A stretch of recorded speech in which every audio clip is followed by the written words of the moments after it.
আসসালামু আলাইকুম, সবাই কেমন আছেন? আশা করি যে যেখানে আছেন সবাই অনেক ভালো আছেন এবং সুস্থ আছেন। আলহামদুলিল্লাহ আমরা অনেক ভালো আছি। এনে আম্মুজ ব্লগ থেকে আরও একটা নতুন দিনে নতুন ভিলেজ লাইফস্টাইল ব্লগ ভিডিও নিয়ে আপনাদের মাঝে চলে আসলাম। আশা করছি আজকের ভিডিওটি আপনাদের কাছে অনেক বেশি ভালো লাগবে। একটা লাইক দিয়ে পুরো ভিডিওটির সাথেই থাকার অনুরোধ রইল। আর যদি আমার চ্যানেলে নতুন হয়ে থাকেন তো ভিডিওটি দেখতে দেখতে ভালো লাগে গেলে চ্যানেলটি সাবস্ক্রাইব করে পাশে থেকে যেতে পারেন। আর পাশে থাকা বেল আইকনে ক্লিক করে অল অপশনে ক্লিক করে রাখবেন, যাতে আপনাদের সময় সুযোগ মতো আমার ভিডিওটি দেখে নিতে পারেন। তো এই যে দেখতে পাচ্ছেন এখানে কিন্তু অনেকগুলো মাংস, 20 কেজি মাংস কাটা নিতে এসেছি। তো ঈদ গেল, রোজা ইফতারির দাওয়াত গেল, তো এখন আবার বাড়িতে কিসের অনুষ্ঠান। তো ভিডিওটি দেখলে আর কি বুঝতে পারবেন কিসের অনুষ্ঠান। অবশ্যই কমেন্টে জানাবেন কিসের অনুষ্ঠান। তো আমার প্রিয় আপুরা, আশা করছি পুরো ভিডিওটির সাথেই থাকবো আর পুরো অনুষ্ঠানটা আর কি দেখবো কি কি করি সারাদিন। এখানে যে দেখতে পাচ্ছেন মাছ, গরু মাংস, তারপর হচ্ছে মুরগির মাংস, আদা রসুন সব কিছু ছোলানো হইতেছে। হঠাৎ করে বাড়িতে আর কি একটা অনুষ্ঠানের আয়োজন করা হয়েছে। তো কিসের অনুষ্ঠান? ছোটোখাটো আর কি একটা অনুষ্ঠান আয়োজন করা হয়েছে। তো আশা করছি পুরো ভিডিওটির সাথেই থাকবেন।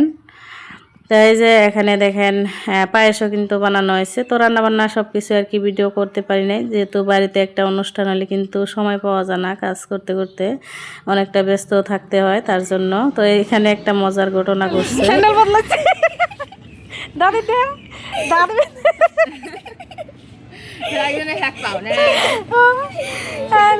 আমারটা পাই না দেখে আমি গিয়ে দিতে পেরেছি। তোর পুকুরটা দে।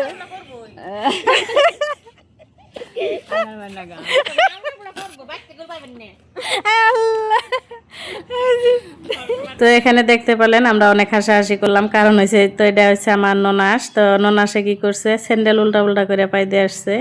তো আমার স্যান্ডেল পিনতে আসছে, তো আমারটা পাইতেছিলাম না দেখে আমি আবার মেয়েরটা পিনতে আসছি। তো মেয়ে দেখে আর একটা অন্য স্যান্ডেল তোর ফুবুর, তো এটা পাই দিয়ে আসছে। তো ভাবলাম জল্প একটু ভিডিও করি, অনেকদিন পর এত আর কি হাসলাম তার জন্য। তো এটা হচ্ছে পরের দিনকার ভিডিও। আগের দিন তো অনেক আর কি ব্যস্ততার মধ্যে দিন গেছে। তো কারণ হচ্ছে ভিডিওর শুরুতে তো দেখতেই পারলেন বাড়িতে একটা ছোটোখাটো অনুষ্ঠান করা হয়েছিল আমার দেওরের বাড়িতে। কারণ হচ্ছে যে আমার দেওরের ছেলে, আপনারা কিন্তু অনেক ভিডিওতে ওকে দেখতে পাচ্ছেন নাহিয়ান। তো নাহিয়ানের আর কি মুসলমানি করানো হয়েছে, তার জন্য আর কি একটা ছোটোখাটো অনুষ্ঠান করা হয়েছিল। বাড়ির ফ্যামিলির মানুষ আসছিলাম, আর হয়েছে বাহিরেরও দু একজন কইছিল। তো তেমন একটা বড় কোনো অনুষ্ঠান করা হয়েছিল না। তো পুকুর পাড়ে একটা লেবু গাছ হয়েছে, মাশাল্লাহ লেবু গাছে ফুলও আসছে।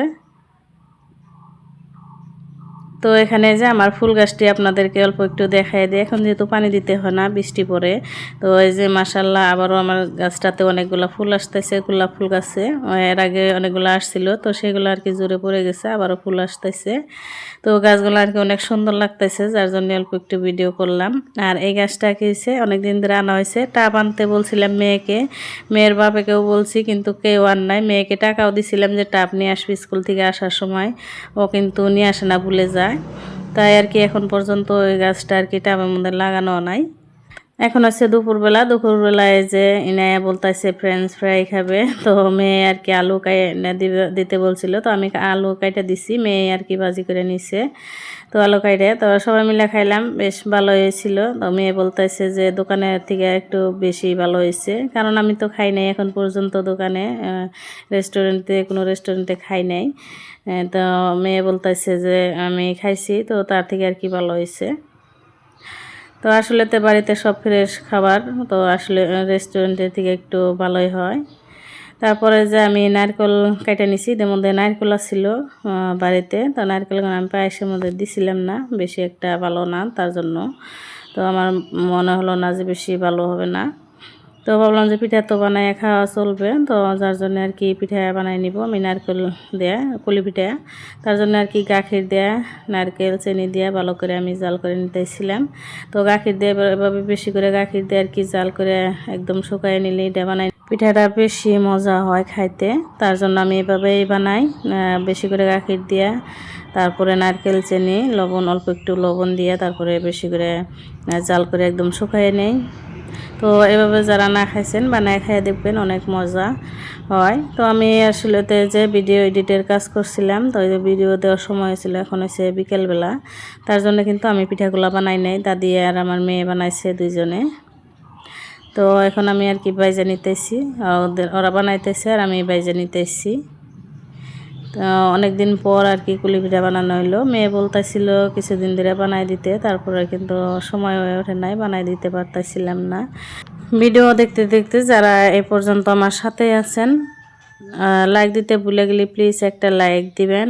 আর যদি আমার আগে থেকে এই কাজটি করে রাখছেন তাদেরকে অসংখ্য ধন্যবাদ। সবাই এভাবে পাশে থাকবেন। তো অনেক আপুরাই কিন্তু আমার পাশে আছে, তো তাদেরকেও অসংখ্য ধন্যবাদ। তো আপুদের আসলেতে নাম নিতে পারতাইছি না, তো এই সময়ে তো ভুলে গেছি। তো অনেক আপুরাই সুন্দর সুন্দর কিন্তু কমেন্ট করে। তো এখানে যে পিঠা বানানো শেষ হয়েছে, অল্প একটু আটা বেশি হয়েছে, তো এখানে আলু ভাজি আছে। তো দাদি কি করতেছে, আলু ভাজি দিয়ে দুইটা পিঠা বানাই নিছে। তো আলু ভাজি দিয়ে আর কি দুইটা পিঠা বানানো হয়েছিল, পুলি পিঠা। তো খাইতে বেশ ভালোই আসছিল, যেহেতু আলু ভাজি ঝাল ঝাল। তো জাল খাইতে কিন্তু অনেক ভালো লাগে, জাল বস্তু খাইতে। তো মিঠার থেকে আর কি জাল পিঠা খাইতে বেশি ভালো লাগে। তো এখানে যে কুলি পিঠাগুলো আর কি বাইজা নিতেছিলাম, আর আলু দিয়ে বানানো দুইটা বাইজা নিচ্ছি। আর এখানে যে গরু মাংসর যে ঝোল আছিল, তারপরে হয়েছে একটু মাংস আছিল, তো সেইগুলা দিয়ে আমি অল্প চাপড়ি বানাই নিছি। তো এটা খাইতে কিন্তু অনেক মজার হয়। তো অল্প একটু মোটা করে বানাইছি, তো আবার চিকন চিকন করে পিস করে কাইটে কিন্তু চা দিয়ে খাইতে বেশি মজা হয়।